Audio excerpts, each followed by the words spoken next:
There are always issues between allies. It is never always tranquil and happy-going. There are always issues, sometimes bigger, sometimes smaller.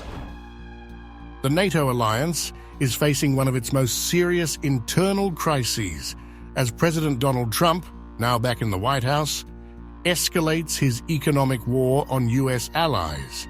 His latest move, imposing heavy tariffs on Canadian steel and aluminum, while threatening similar measures against the European Union, has deepened divisions within the Western alliance, raising concerns about its long-term stability. Canada, a founding NATO member, is taking the first hit.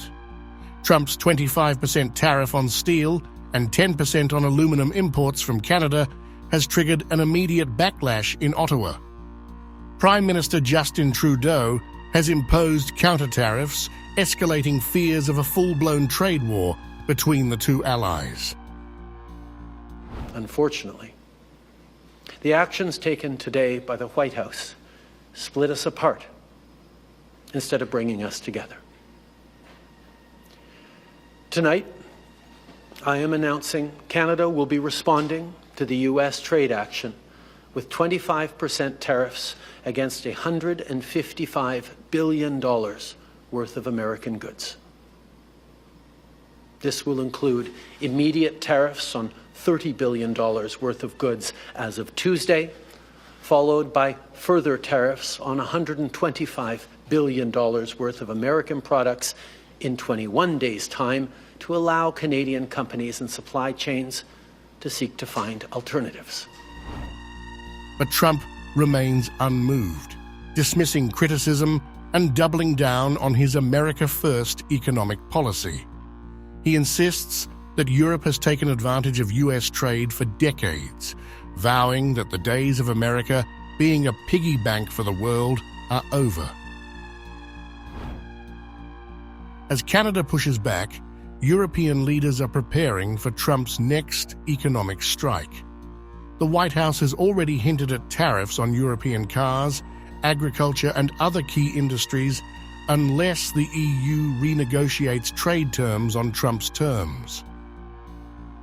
It might happen with them, but it will definitely happen with the European Union, I can tell you that, because they've really taken advantage of us. And, you know, we have over a $300 billion deficit. They don't take our cars, they don't take our farm products, they take almost nothing. And we take everything from them, millions of cars, tremendous amounts of food and farm products. So the UK is way out of line, and we'll see the UK, but European Union is really out of line. UK is out of line, but I'm sure that one, I think that one can be worked out. But the European Union it's an atrocity, what they've done. European leaders, Emmanuel Macron and Olaf Scholz, have issued a joint statement condemning Trump's tariffs, warning that an economic war between the US and EU could spiral out of control. The US and Europe benefit from the exchange of goods, from the exchange of service providers. Now, if customs policy makes that difficult, then that would be bad. Bad for the US, for Europe. One thing is clear. As a strong economic area, can we design our own things? And can also respond to customs policies with customs policies? We must and will do that. But it should be the perspective and the goal, that we proceed in such a way that it amounts to cooperation. The escalating trade tensions are now straining NATO itself. Officials in Brussels fear that Trump's economic aggression will weaken US leadership at a time when NATO is trying to maintain unity against Russia. Analysts believe Trump is using tariffs as a bargaining chip to pressure NATO members into increasing their defense spending, a demand he has long pushed. But this approach comes with risks. If Trump's trade war escalates, NATO's internal cohesion could suffer, creating a rift between the US and its closest allies, just as geopolitical threats from Russia and China continue to rise.